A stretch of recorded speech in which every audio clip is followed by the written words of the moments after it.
Greetings, film freaks. We are the Podcorn Kernels. Join us as we discuss the hard and often indigestible truths that are at the center of the fluffy and delicious world of cinema.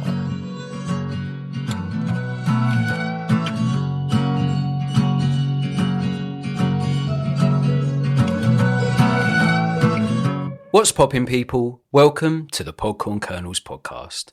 My name is Adam, and joining me in the earholes is Harry. Say hello, Harry. All I can say is Christian Bale's mum has a lot of explaining to do. Case in point, James Brolin. On today's episode, we will be talking about Nightmare Alley. This is a 2021 film directed by Guillermo Del Toro and stars Bradley Cooper, Cate Blanchett, and Rooney Mara. IMDb describes the synopsis as follows. A grifter, working his way up from low-ranking carnival worker to lauded psychic medium, matches wits with a psychiatrist bent on exposing him. Here is an original song to support the synopsis.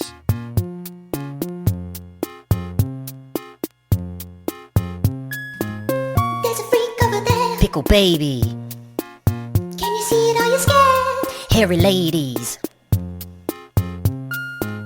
There's a freak over there. Pickle babies. Can you see it? Are you scared? Roll up, come enjoy the show. Hold up, don't tell me what you know. Close your eyes, open your mind. I will bleed you dry, based on what I find. Exposing your secrets, finding all desires. Your money and regrets is all that I require. Spider-Woman, muscle man. If you're a freak, join our clan. Join our clan, join our clan, join our clan. There's a freak over there. Pickle babies. Can you see it? Are you scared? Hairy ladies. There's a freak over there. Pickle babies. Can you see it? Are you scared? Let's start with some facts about the film. Leonardo DiCaprio was originally picked for the lead role, with DiCaprio choosing this over projects from Paul Thomas Anderson and Alejandro G. Inarritu. But when negotiations fell through due to not reaching a financial agreement, DiCaprio opted out and was quickly replaced by Bradley Cooper. I don't know about you, but it feels like Leo is the first option for every film. Didn't you say the same about Richard Jewell? Yeah, and there's been other films that his name's been floating around being the lead, and for whatever reason he doesn't work out.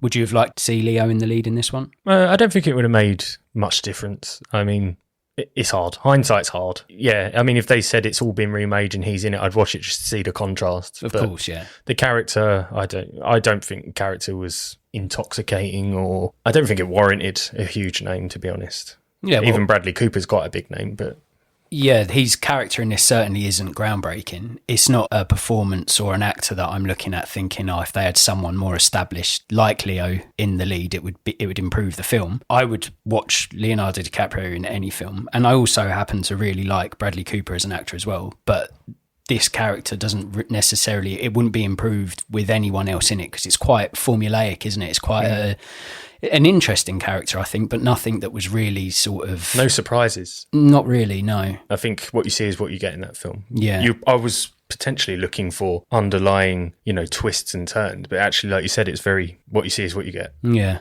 Anyone could have played the role, in my opinion. Yeah. Yeah. It is interesting, though, that his name seems to pop up with a lot of films as first choice. Now, I know everybody tends to like DiCaprio, and I can see why most production companies would choose him as their first pick. But is he got such a status now that you think that he's just offered every role and he just turns down every role, and that's how other people get in? Because Leo says no first, then others get a sniff in of what he rejects. Maybe. I mean, it's a star-studded cast, so maybe they just wanted a really strong frontman, vanguard, and maybe he just came to mind. Maybe his work in Shutter Island was quite reminiscent of, this secret sort of, this character's got a bit of history, a bit of depth, what's going on. Maybe they looked at it like that. I thought at first it might be a bit Shutter Island. Yeah. When there's a part in the film where Cate Blanchett, who's a psychologist in it, isn't she?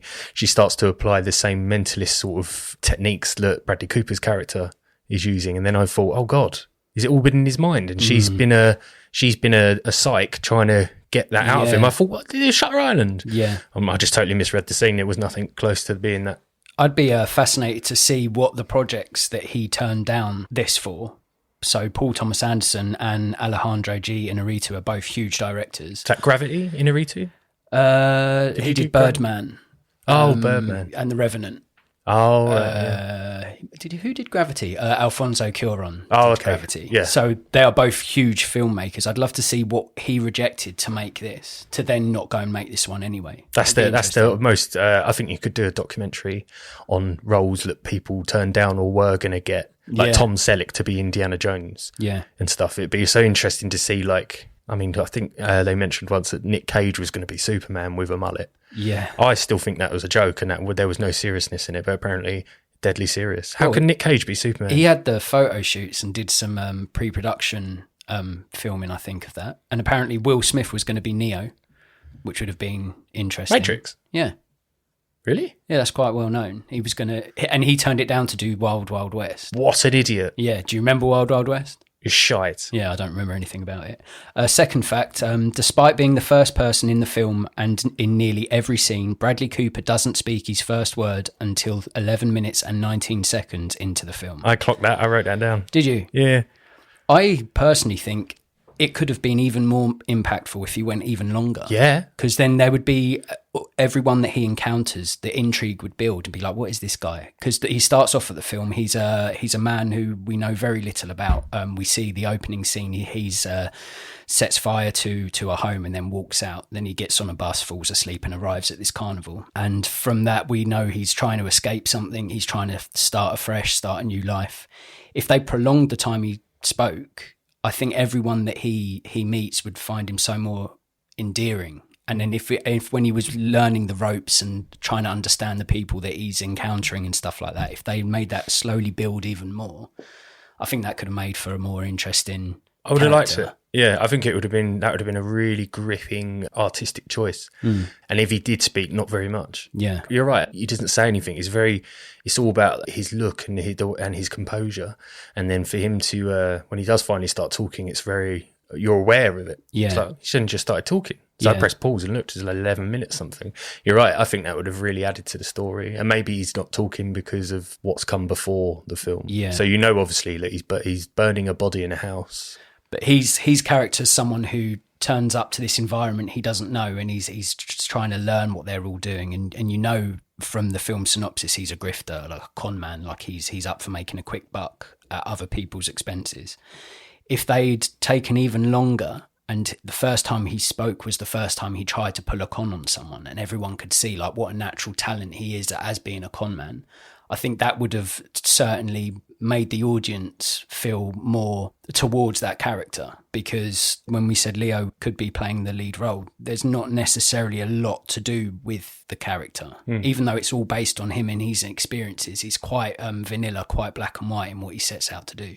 So yeah, that's interesting that 11 minutes in, he hasn't said a word, and I would like to have it gone a bit longer, really. Yeah. Bradley Cooper claimed that many of the tabletop props in the film were actual possessions of director Guillermo Del Toro. That doesn't surprise me at all. He loves his creatures and stuff, doesn't he? Yeah, he's an oddball guy, and the fact that he owns all these weird little artifacts and stuff like that, I wasn't shocked to hear.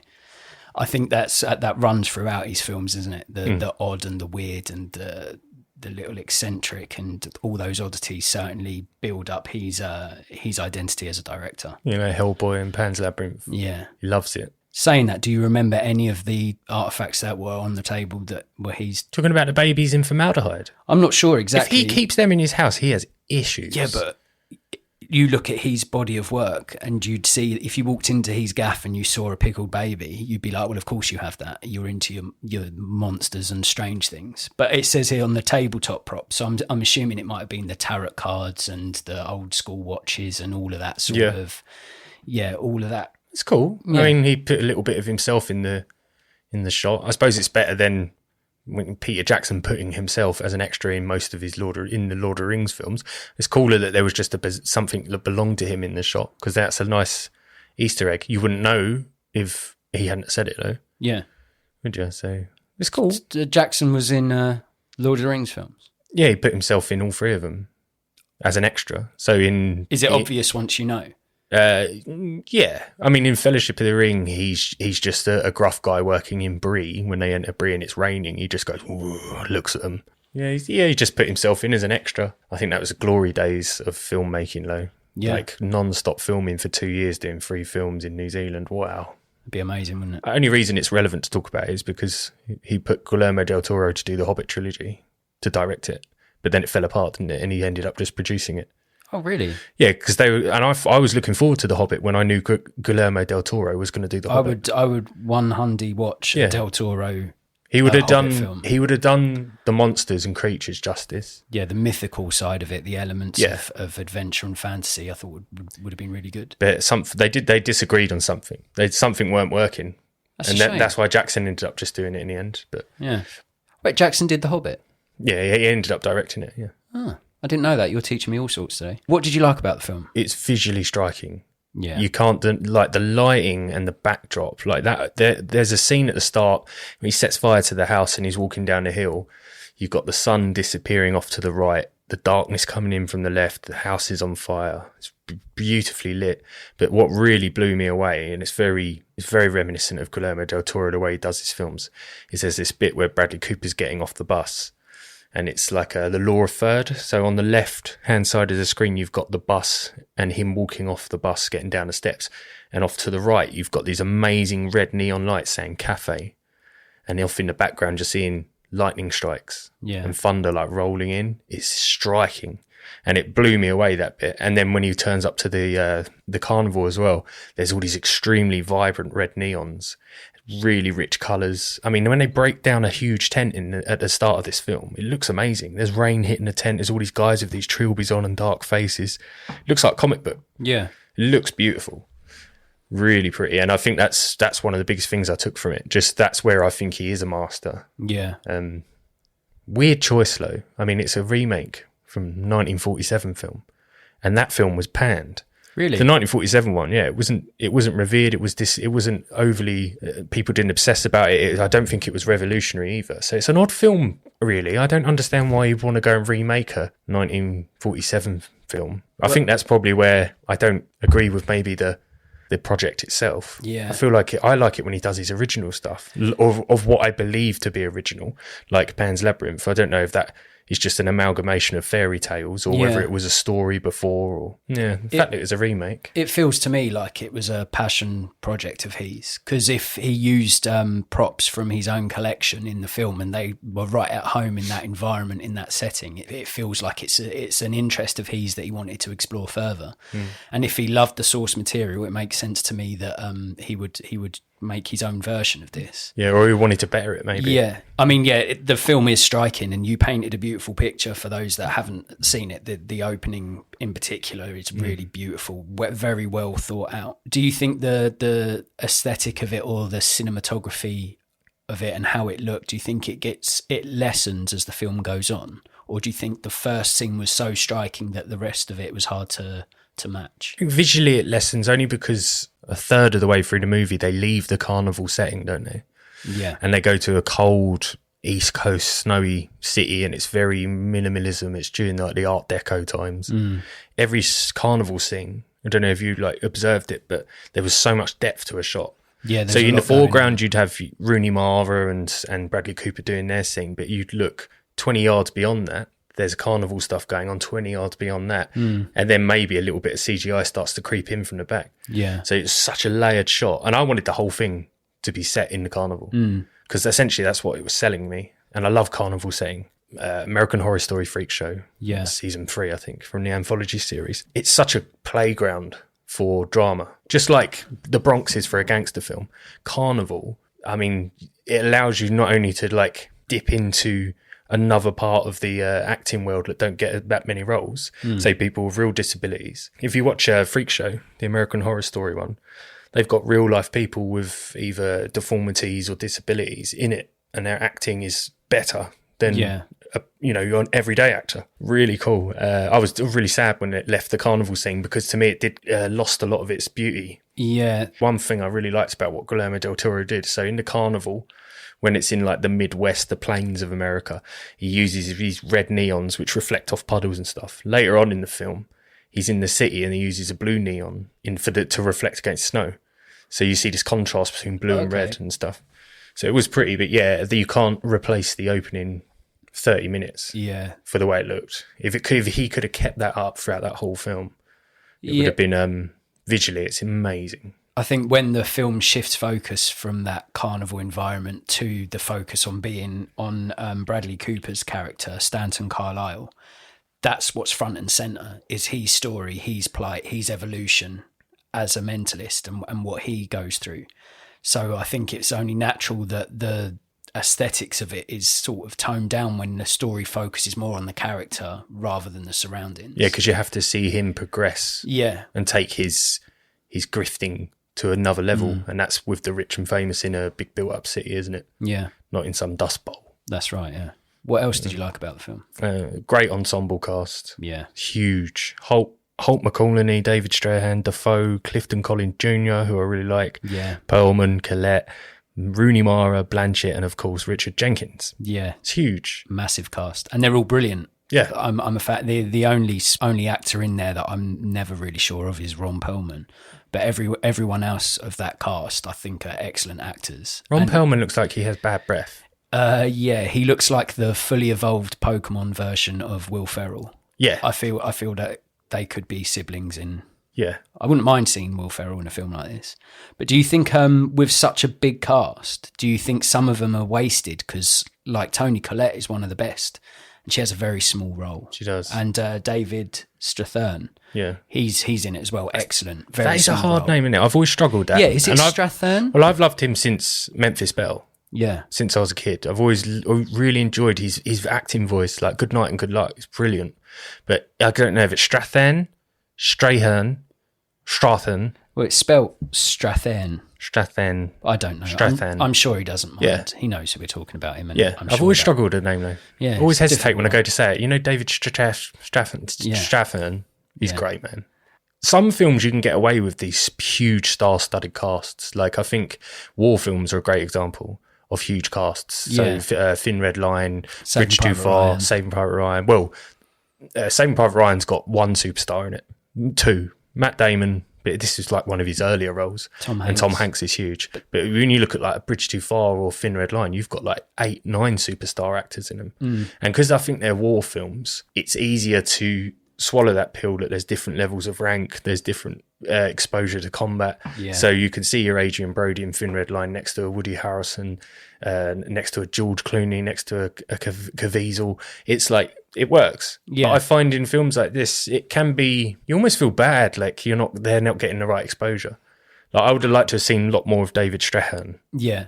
because I found his character most fascinating because he'd been and done that all before. He'd done all the grifting. He'd said about the dangers of getting back into it. He was interesting.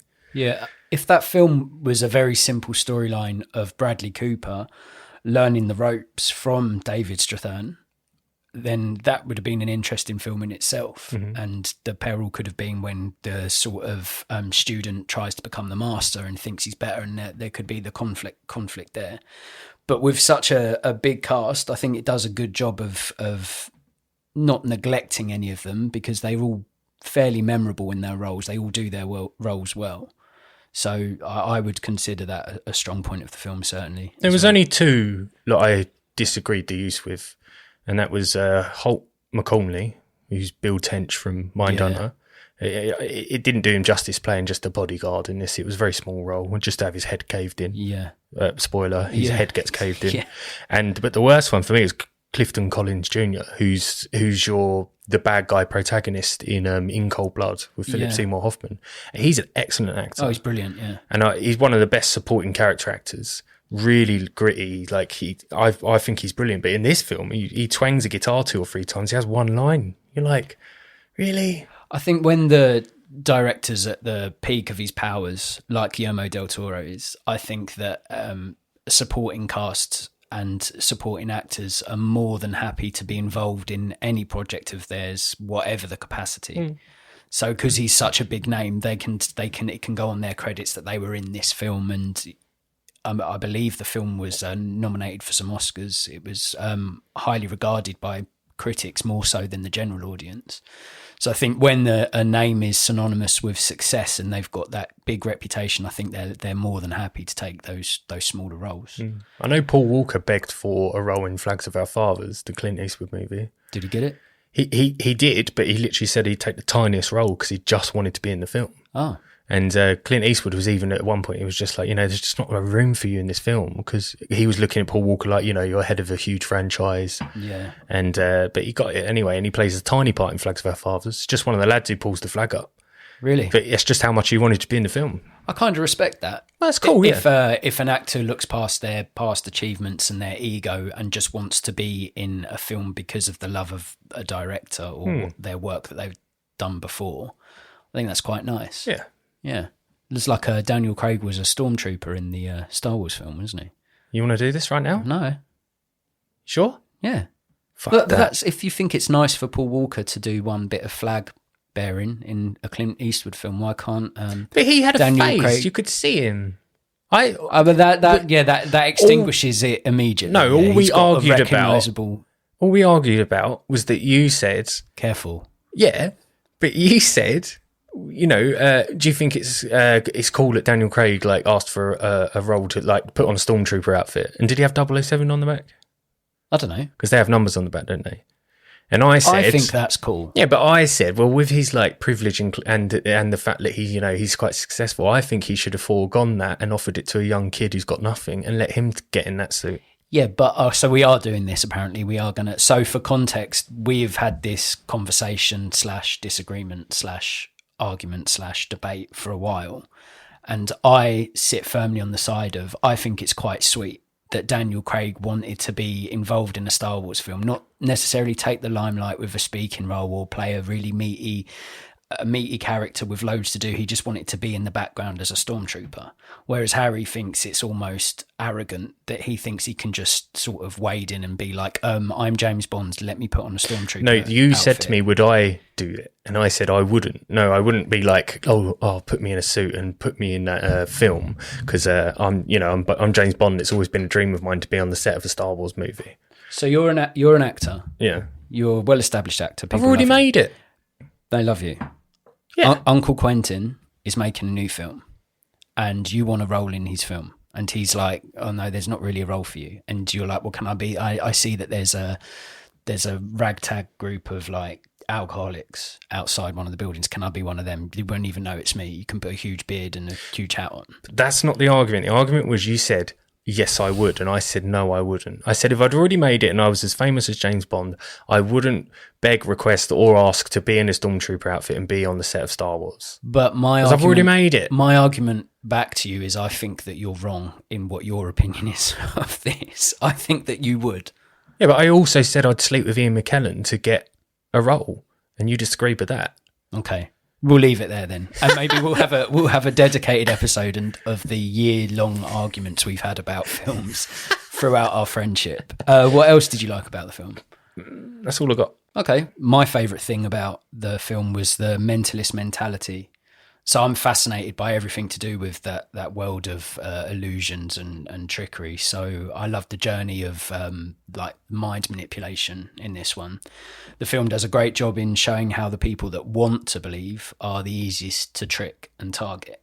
Yeah. Now, I'm a huge fan of like Darren Brown films like The Prestige and Illusionist. I love that idea that with confidence and intelligence, you can almost manipulate people, whether it's for financial gain or to secure a better job. If you're a confidence person or a con man, you use that as a strength and can sort of utilize that to get what you want. And I think the film does a very good job in showing that and the sort of how morally wrong it is to do that. Well, it shows you the consequences in the film, doesn't it? Exactly. So, and you weigh that up. I think I've got a point about the consequence later on in what I want to say, but you weigh that up. It's whether or not the risk is worth the reward. And I think the film treads that line really well. It's like you're really manipulating people that are grieving here who want to speak to a lost relative, or you're willing to scam people out of money so they can hear what they want to hear for closure.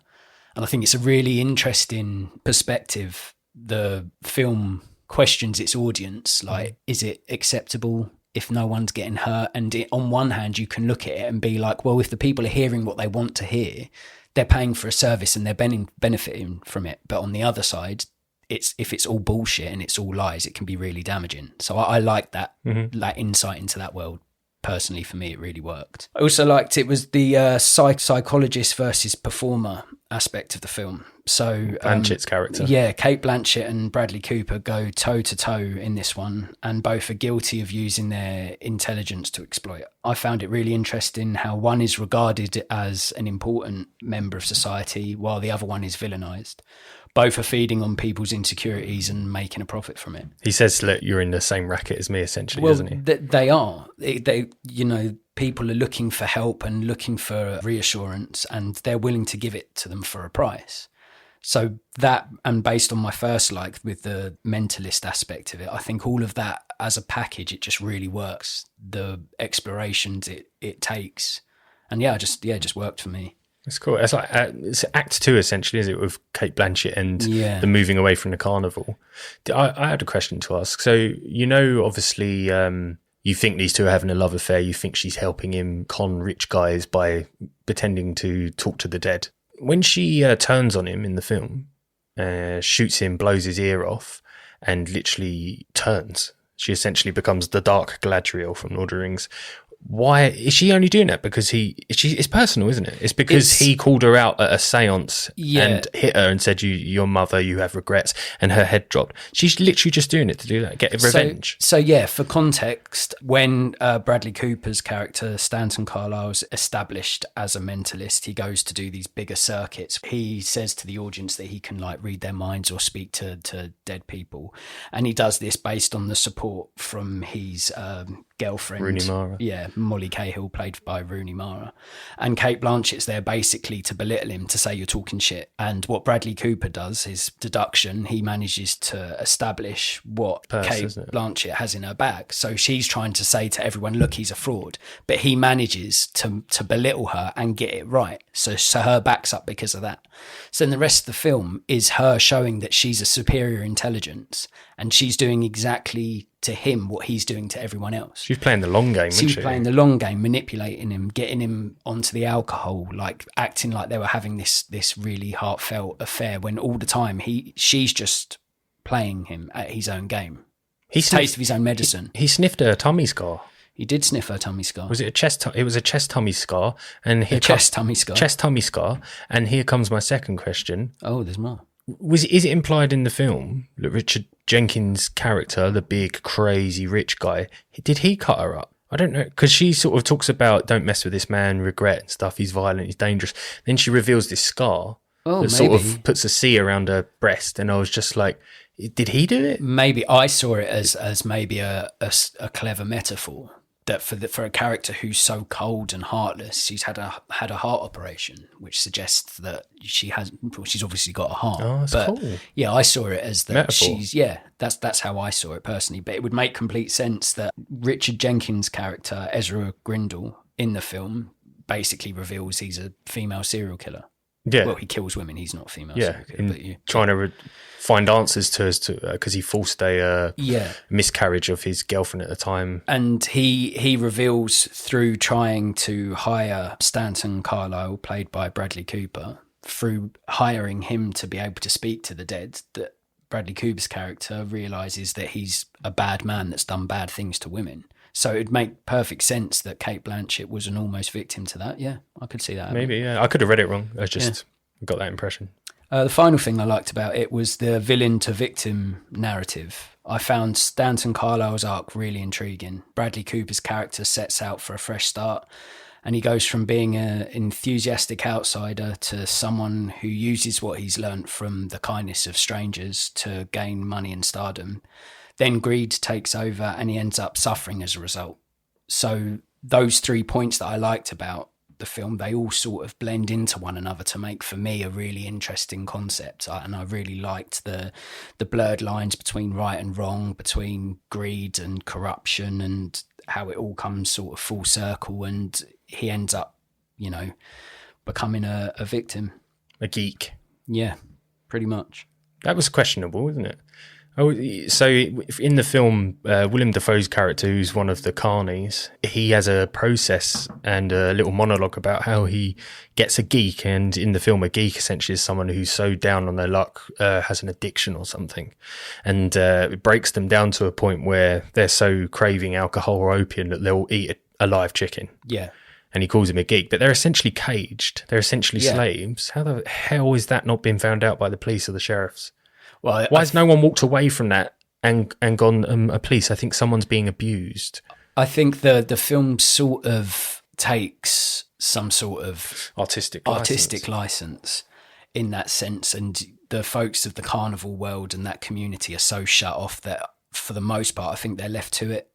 You see one scene in the film that the sort of authorities come and try and see if anything untoward's happening, and they're all really quick to be able to cover it up. And in the film, Stanton Carlyle sort of brings the investigating officer on side by using his newfound talent skills, as a mentalist to sort of deter him. The authorities just tended to leave them be because they didn't want to fuck with that business, basically. It would have been weird, wouldn't it, in them times? Yeah. So I know that whole carnival thing was big up until 1940s. And then morals started to kick in and laws against, exhibiting people with disabilities and stuff. So it's kind of cool to think that in the 40s, I think apartheid even existed in South Africa up until the 70s or 60s. But in the 40s in America, they were already looking at it like, this is wrong. Yeah. Yeah. It is icky. It's a zoo for humans. It's weird, but it's fascinating. Yeah, you can't look away, can you? Pillow Man, Elephant Man. Yeah. Just throw man at the end, it'll work. Yeah. It's brilliant. What didn't you like about the film? Plot was too predictable for me. Go on. I could just see every step as it came. Like I didn't want it to be that way. I was kind of hoping there would be a wicked reveal or a twist in the end where I get it, but I think I called it about an hour in, like, this guy's going to become a geek. You're going to see his rise and fall. Yeah. There was nothing, like, surprising about it. It was a very vanilla story and too long. Yeah. Way too long to get across the point it was making. You could have easily done that film effectively within an hour and 35 or 40. Like, I think it's like 2.5 hours. Yeah. And I felt like the minute it left the carnival, it should have either got more... I mean, obviously, you do get your violence a bit later, don't you? You see Jenkins die, McCorney die, quite dirt ways. Yeah. And getting your nose punched off and stuff. And he gets his ears shot off. Stanton. So, Stan. His mates call him Stan. So you see a bit of gore, but it never came as a surprise. I mean, I was waning. My interest was waning. Yeah. From such an exotic opening and such a beautifully made film in the beginning, it just started, for me, I started to get bored. Yeah. Quite about an hour in, started to get a bit bored and just, don't know, felt the plot was very vanilla, guessed where it was going. I don't know, I didn't really care about him either, the protagonist. No. I must admit, I did call the quote-unquote twist fairly early on as well. Would you like to explain the twist just for context?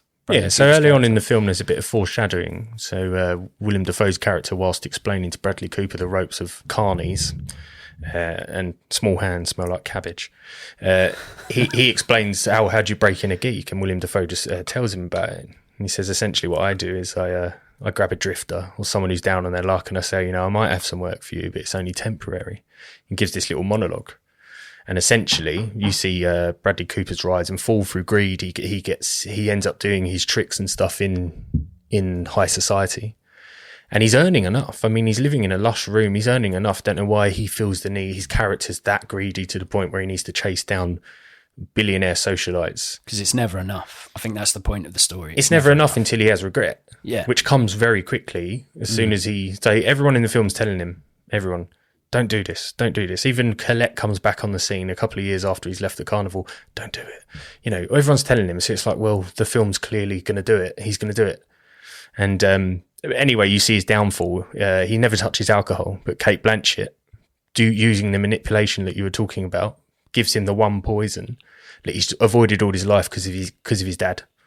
Predictable again. I was quite positive that the body he drags in the hole at the very start of the film was either his dad or mum. Positive of it. And then you get little clippets of him caring for an old man. And then towards the end of the film, takes the covers off, lets the guy freeze to death, and it's his dad. He hates him. But anyway, he ends up, becomes homeless, becomes a drifter, ends up at another carnival. And the guy says, go away, you smell a piss. And then he stops him and goes, sit down, have a drink. I'm sorry. One carny to another. He goes, I might have a job for you. Yeah. But it's temporary. So it tells you that he's going to become a geek. He's going to be sitting in a cage, ripping chicken heads off and stuff. And it's just kind of like, I mean, I've already had this. I had this at the start. And David Strahan is essentially Bradley Cooper down the line as well. So because David Strahan tries to warn him that the powers of these books, of this booklet gives you the power of manipulation, can get to your head and you start to believe you can talk to the dead. So it's very predictable. It tells you early on in the film everything that's going to happen. I think that if you watch for foreshadowing, you'll know the end. Yeah, I think someone who's just a sort of mid-tier film fan would have seen enough films to notice that that's where the film's going. And I think the biggest problem is as soon as you see that, you're waiting for the inevitable. You're waiting for Cooper to turn into a geek. And if that's in your head fairly early in the film, you're then asked to sit through almost 2 hours knowing the outcome. And I think once you know that, it is hard to look past that. So I do agree with you in that sense, I think. What else didn't you like about the film? I covered quite a few there, essentially. I wanted it to stay in the carnival. I found the plot predictable. He ignores all the warning signs. The last one, his plan to materialise Richard Jenkins' dead lover who had a miscarriage by dressing up Rooney Mara in old clothes and covering her in ketchup. Yeah. I thought that was the worst plan on earth. And it would have worked if it would have just been a glance of her walking past the bush, walking past the fountain, getting away. The plan was like, I'll hold him down while you stand there. Bradley Cooper's attempt to stop the man from getting close to Rooney Mara was pathetic. Yeah. And within seconds, he gets to Rooney Mara and holds her and goes, "You're not her." Yeah. And then it's just like, for a really intelligent guy, it was a very poorly thought out plan. Yeah. I think I just got annoyed at his organisational skills. Yeah, I don't blame you. That's it. And the film takes so long to get to that point, and it's wrapped up all quickly. Like the walls come tumbling down around Stanton Carlyle, Bradley Cooper's character, so quickly. It's like, well, this was inevitable. I've waited this long. And when there wasn't any sort of curveballs or fascinating twists, it did play out, and I thoroughly enjoy the film. But I do think that is a glaring problem with it, is that the predictability, the fact that it asks you to sit around and be captivated for so long, and then the payoff really isn't that surprising. Well, it's kind of like you don't want him to succeed. Yeah, he's not loving. He's not lovable. You see Rooney Mara's character not enjoying her time in high society and doing the job anymore. She doesn't want to trick people or hurt their feelings. So it's just such an obvious, they're going to split. He doesn't know what he's losing. Yeah. I think I've just, over the years, I get more into my layered, depthy things. I like my grey characters. Yeah. Whereas to me, he was very dark and very greedy. It's hard to just watch someone who's greedy. Yeah. It sounds like you were willing for the film to be more. You were willing for a fast right turn or something that sort of shook things up. And because it didn't happen, it left you feeling a little bit I thought something supernatural was going to happen. That would have been cool. Given Guillermo Del Toro's background, I thought the idea was they're blinded by greed. And then in being a charlatan, they are then shook by a real event. Yeah. And I thought potentially... see a ghost, or someone actually touches Bradley Cooper on the shoulder. Yeah, you play with fire, you're going to get burnt. Yeah, and all of a sudden this guy who's confident and charming and good looking, all of a sudden he's terrified, scared because he's seen a ghost, and then becomes a geek. Yeah, that would have been cool. It would have been better, and I would have done a better job. Okay. I'd watch your version, mate. Cheers, dude. Yeah. Cheers. I'll do it on iPhone. Yeah. I'll get 3 old mates used to do college acting with me. Get some beers. Yeah. Get some barbecue going. You'd have to ask Leonardo DiCaprio if he wanted the role first. Oh, Lee DiCap, come on down. Yeah. The elements that didn't work for me, the main one aligns with yours, really, and that was the runtime. Whilst I enjoyed the film, 2.5 hours did feel a little bloated, with some parts dragging on a little longer than necessary. So completely what you said, I completely agree with those sentiments. Another thing I didn't like about the film, and this is more of a personal outlook, is it made me want to drink alcohol and smoke. Always. I'm trying to stop smoking and drink less, but the constant smoking and drinking throughout made me really want to sip whiskey and toke some smokes. Toke some smokes? It did. And I was watching that film, and you speak about the aesthetics and the carnival setting, and like even the simple parts when he's come from a long day of being a mentalist and he just kicks back and he has a whiskey and a smoke, and I was just sitting there going, oh, I'd like to have a whiskey and a smoke. So, yeah, it made me almost made me go and buy cigarettes and drink some whiskey, but I didn't. If you're ever trying to quit, there's no point watching stuff like Deadwood or True Detective. Mad Men. You're going to be, Mad Men. You're just going to want a daiquiri, some king prawns, and a shitload of smokes. Yeah. So, yeah, that's just a personal dislike for me. And my final dislike is another personal one, Spider Lady. I knew you were going to say that. Spider Lady. Called it. Blink and you'll miss her, but there's a woman with a human head and body of a big spider. Well, no, the spider part's a costume. She's tucked her head into... but the legs are moving and it looked big spider. Yeah, it looked like animatronic, didn't it? Yeah, but I don't like big spider, even pretend big spider. Though. Pretty face. For a spider. For a spider body woman thing. Yeah. But I know it's pathetic. I just don't like it. And one of my objectives in this podcast is to warn fellow arachnophobes when there are spiders on screen. And one of my objectives is to get you to watch Arachnophobia, Eight-Legged Freaks. Well, if I do that, I will have to drink and smoke just to get me through it. I could deal with that combo, mate. I fear that. I could deal with that. I couldn't even watch the second Harry Potter film because of the big fuck off spiders. Nope. That's Lord quite of the creepy. Rings. Lord of the Rings, when the big spider boys get involved. Nope. Shelob. Hobbit, there's like a whole film where there's an army of the big bastards. Nope. Don't want it. Don't want it. Nope. I'm scared even thinking about it. So I'll move on to the questions if you're interested. Ready when you are, Sergeant Pembury. Nightmare Alley boasts an impressive cast. Who delivered the best performance and why? I think I know your answer. Ding, ding, ding. David Strahan. I knew your answer. Because he's been there. He's been there and done it in real life and his character. Yeah. And he's... he acts as a warning sign to Bradley Cooper's character, doesn't he? He does. He's succumbed to his tricks of the trade. I think he feels guilty because he even mentions a bit of back history between him and Tony Collette about when we stayed in the Ritz in Paris. So it's all foreshadowing. Tony Collette and David Strahan's character is the same as Rooney Mara and Cooper's years later. They stayed in the Ritz in Paris because they were doing the entertainment, end up in a carnival because he's an alcoholic. But yeah, he's the most fascinating character. Killed off, spoiler alert. Killed off, don't know Too whether quickly. intentional or by accident. What do you reckon? So in the film... Bradley Cooper's reaction to him collapsing and being told something's happened, he looked so shocked. Yeah. But, So that would imply to me that he did it by accident. but then he also establishes himself as someone not to be trusted and will do whatever he needs to do for his own personal gain. If that's the case, I question Guillermo Del Toro's choice to show you him surprised by the fact that Strahan has died. But that's misleading. That's the performative side of his character. So he's like, oh, what? Oh, he died. Oh, shocked. So should we give that a bit of context, that scene? Yeah. So David Strahan plays Pete, who is like the daddy mentalist. He's like, well, Bradley Cooper's character, Stanton Carlyle, effectively is his protege. And Pete teaches Stanton all the tricks of the trade on how to become a mentalist, what signals you have to look out for, the reads you need to pick up on, and all of that sort of stuff. And in the film, he's an alcoholic and asks Bradley Cooper to go and get him some alcohol. Sugar cane. So where the alcohol is situated, there's two types of alcohol from what I understand. One's the good alcohol, the other one's basically poison. One's used to preserve pickle babies. Yeah. So formaldehyde, well, a way to preserve dead pickle baby. Pickle baby. And the other one is just alcohol. Yeah. Whatever fuckwit supply chain logistics guy decided to put them right next to each other and go, that one's deadly and whatnot. I mean, it's just...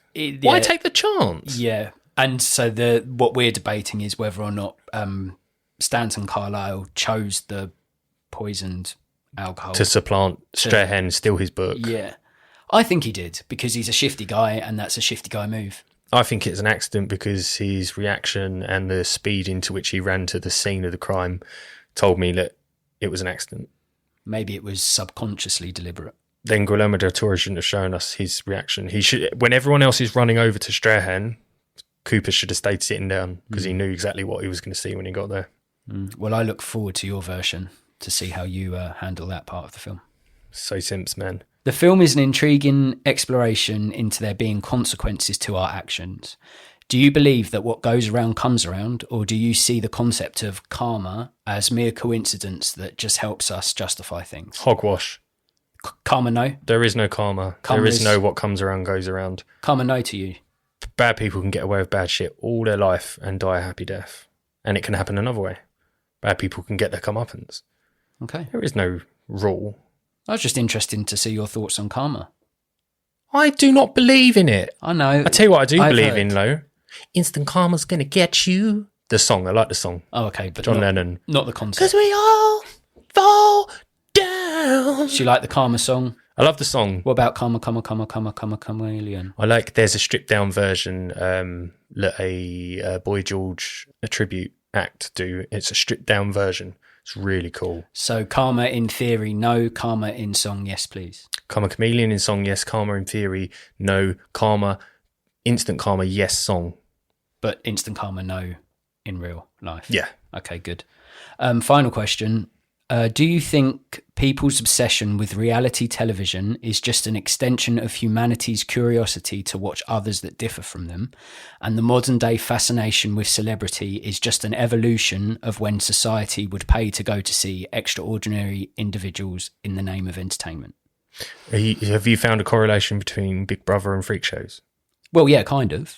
Because back in the day, people would go to pay and see these extraordinary people that were different from themselves.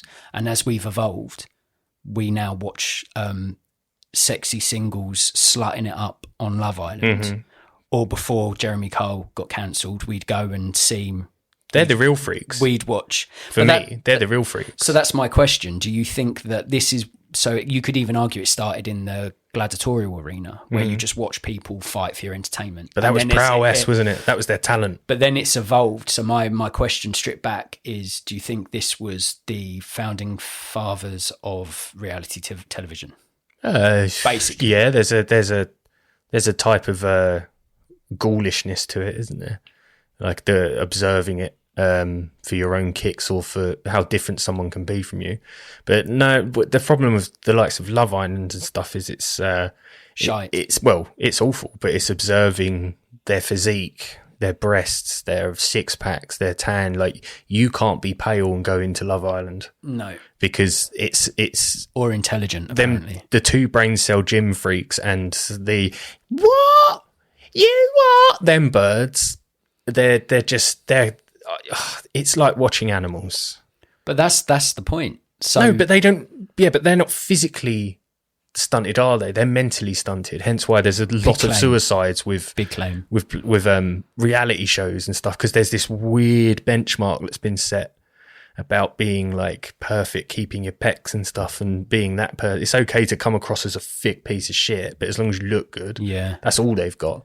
Whereas like with a freak show, you're looking at abnormalities and things against the grain. So you look at the Elephant Man, everyone was fascinated to look at him, but if I actually just spoke to him, he's a normal dude. I'm a human being. Yeah. Essentially. Yeah. Stolen, Will Ferrell, deleted scenes, Anchorman 2. Knowledge. Yeah. Okay, you're right. There is a correlation, I would say, because from an audience point of view, you are literally watching animals. Love Island. Yeah. Not the freak show. Yeah. I'm glad you cleared that up. So what would you rate Nightmare Alley out of 10? 6.5. 6.5? 6.5, yeah. You can't deny how visually stunning it is. I don't know. COVID might... the COVID stop during filming. I think they had to stop filming in March. They had to stop and come back to it. I don't know if that affected its flow or its runtime, but yeah, 6.5. There are good takeaways from this film. If you love visual effects and you love cinematography, it's worth a watch. Yeah, and if you've got an interest in that sort of mentalism, mind manipulation, alienist, yeah, all of that sort of spiel, then you'll probably have a good time. I do love that. I find that stuff fascinating, even if it is just manipulating people and reading people based on what they wear or how they hold themselves. I find that really, really fascinating. Yeah. So for me, it was a big win. I can get that from the Prestige and I can get it a lot quicker and a lot more tasty. Yeah.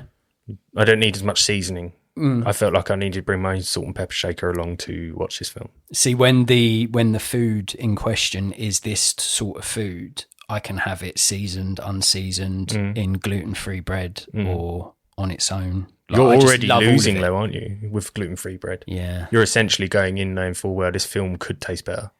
Yeah, but I can't digest. You can't digest it, yeah. I can't digest gluten. Yeah. Overshare. So that, I'd rate it 8 out of 10. Nice. I loved it. It's the second time I watched it, and I agree. 5 hours you've watched. I've spent 5 hours of my life watching that film. Did you do it in a black and white? No, they did. I couldn't find that version on Disney Plus. I wanted to watch it in black and white, but then I realised, this is prior to that, I wanted to watch it in black and white. When I saw it and the colour and the neon lighting, I knew I didn't. Yeah. I was like, oh no, don't need it. I'd happily watch it a third time in black and white. As I say, it's the second time I've seen it. I enjoyed it more the second time round, even though the sort of the story itself is play by play without any huge twists. I still really enjoyed my time. Noir. So yeah, 8 out of 10 for me. That gives Nightmare Alley a total score of 14.5 out of 20, which is decent. Yeah, man. Yeah, I think so. If you like your fantasy films, if you like people fucking people over with mind magic and all that sort of sugar, then, Tummy chest sniff. Yeah, Pickle baby. Tummy chest sniff. Hairy woman. Hairy woman. Spider lady. Leg lady. Ron Perlman. Smelly breath Perlman. Yeah, if you like any of those things, you'll probably like this one.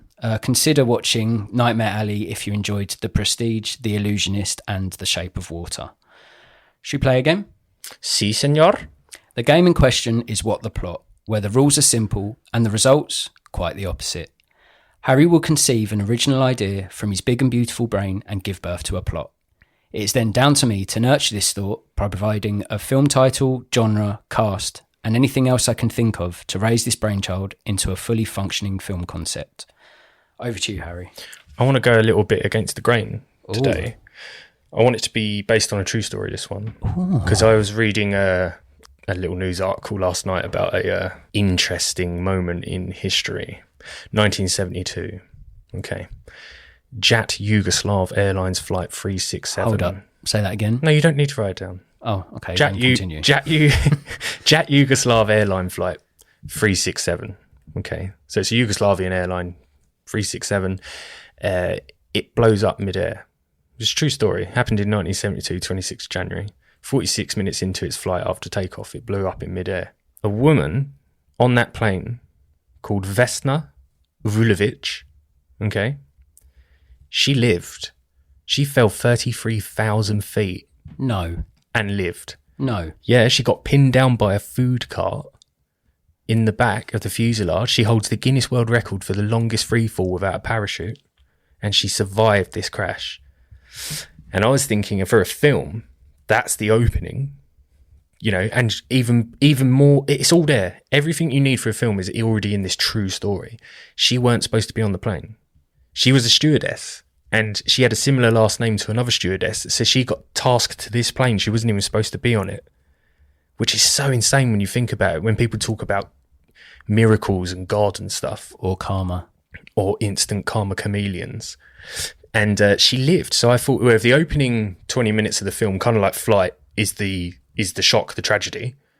Like, imagine the fear you could film with her being at the back, moving a food trolley, and then boom. It was a terrorist attack, by the way. A Croatian nationalist blew up the Yugoslav plane because they wanted separation from Yugoslavia. And I think she was about 30 or something. She had blonde hair. I sent you a photo. That's why I said to you, research his face. Yeah. Just in case. I paid more attention to that message. But yeah, imagine the film starts with that.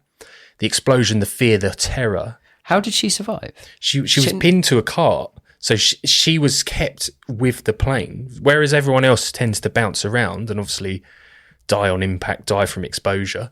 She got locked and sort of held in place, and it's just one of those freak anomalies where it manages. She just survived, and basically a farmer came by who was a medic in the war, in one of the wars, World War II maybe, and he manages to keep her alive. Because she was just screaming, and she had a turquoise blue outfit on, and he found her, kept her alive until the ambulance got to her. But yeah, Guinness World Records, highest free fall ever without a parachute, true story, weren't supposed to be on the plane. And I was reading it, I just thought, this would be a great film. So did she end up being plane wrecked somewhere? Or did she land in the ocean? East Germany? No, it was just East Germany. It was hit the ground. So, and she was found immediately? Well, the guy happened upon her, so he'd be a huge character because he essentially applied first aid, kept her alive. Everyone else died. Everyone. Through the free fall, freezing, trauma. But she lived. The chances of it happening, I mean, it's never happened. It's so rare. She fell 33,000 feet. It's like 2-minute free fall, constant, with all that noise and stuff. Just imagine how shocking it would have been. But then the film is her getting over it. I imagine maybe the stardom. I imagine, yeah, she'd be in the public eye, so people would want to be talking to her, and how she deals with the sort of general public's fascination with how she survived and stuff. Yeah. So only a small part of the film, like you say, the start would be the crash. I think that what an opening to a film. Yeah. It's like that opening episode of Lost. It's brilliant because it's so raw. It's like, whoa, what's happened? But my spiders are plane crashes. Yeah. I hate flying. I've flown all over the world, but I hate flying. Would you want to watch this film with that fear? I haven't flown for 4 years, so I'd watch it now. Yeah. Not if you had a flight. If I had a flight come in, I couldn't watch it. Yeah. It just wrecks me. That the problem with a plane crash is you can't fight or flight. You're not grounded. You can't run away. You can't do anything. You're done. Especially at 33,000 feet. How the fuck did she survive that, though? Read about it, man. It's amazing. Vesna Vulovic. Okay. 26th of January 1972. So, in summary, and you can fill in the gaps here because I didn't write a lot down because there was too many words. Yeah, but it was a true story. So yeah, it's based on a true story from 1972 where an airline flight blows up midair. Mm-hmm. Terrorist attack. A woman called Vesna Vulovic. Yeah, Vulovic. Manages to survive even after being in a exploding holds Guinness World plane Record for 30,000 feet. Yep. She survived because she was strapped by a food cart. Yeah. She wasn't even supposed to be on the plane. No. No. They got the name wrong, but put her on that plane as an attendant. She shouldn't have been on it. So, and the film starts with the crash, and she ends up surviving this huge ordeal by being pinned to a food cart. Then the film turns and it's about her dealing with the trauma of that, because fucking hell, that would be traumatic, wouldn't it? And then dealing with the aftermath of all of that. She still died young, quite young. Not for it might have been from the Trauma. event, but years later. Yeah, like about maybe 20 years after it actually happened. That would change you. I'd go white overnight. My hair, if I had hair, I would just go. You know when they talk about shock, and what it can turn people's hair white overnight. Like it's just the fact that she didn't even have a heart attack, or shock, or have all the air pulled from her lungs. It's insane. It's madness. Yeah. The odds of surviving that. I'll look that up. That sounds fascinating. You kind of want it to not be true, don't you? You think she was a farmer. She quickly ran into the wreckage, put on some clothes and laid down and went, yes, lottery ticket. That would also be a very interesting film if that happened. Let's change it. No, we've gone too far. I like the true story angle. Yeah, based on a true story. Yeah. That always grips me. If I see that at the start of a film, love it. Love it. So I'd see this as a straight up drama film. Yeah. I'd have, as director, I would have a director who's known for their sort of depiction of true stories and real events. Considering that the main character is a female, I'd also have a female director, and I'd have Catherine Bigelow directing this one. He shoots, he scores. Yeah, she's a fantastic director that done Hurt Locker, Zero Dark, Detroit. I think she did Zero Dark 30 as well. So really established, gritty, true story director that's proved her worth in many times before. And in the lead, it would have been easy for me. I vaguely remember the picture you sent, a blonde, attractive young woman. I could have gone Scarlett Johansson. I could have gone Jennifer Lawrence. But I think for a film where it needs to be more grounded and a bit more of a layered performance with a more established actor, I'd say I'd go for Charlize Theron in the lead. She's a little bit older, but she's a great looking woman, a fantastic actor. And I watched her performance in Monster, recently, the 2003 film by Patty Jenkins recently, and she was phenomenal. So she's proved her worth in my eyes in terms of portraying a real person. I thought her as well. When I looked at the photo of the real girl, because of obviously how she pulled off Monster and also had prosthetics applied, but also how she acted the age, I thought she could easily do this sort of Russian woman. Yeah. Yeah, I think so. I think she's Russian. Just basing it on the name. To say, look, Yugoslavia. That was the plane. The airline is Jet Yugoslav Airlines. Yeah. Okay. So, yeah, Catherine Bigelow starring Charlize Theron. And I've got a toss-up between two titles. Ooh. One being Fight or Flight, and the other being Wings of Fate. I prefer Wings of Fate. I do too. Wings of Fate's a good one. Yeah, Wings of Fate, directed by Catherine Bigelow and starring Charlize Theron.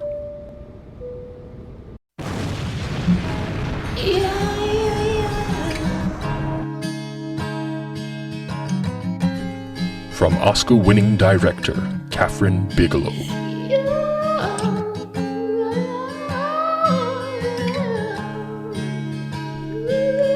And starring Oscar winner Charlize Theron. See the phenomenal true story critics are calling a tour de force of survival against all odds.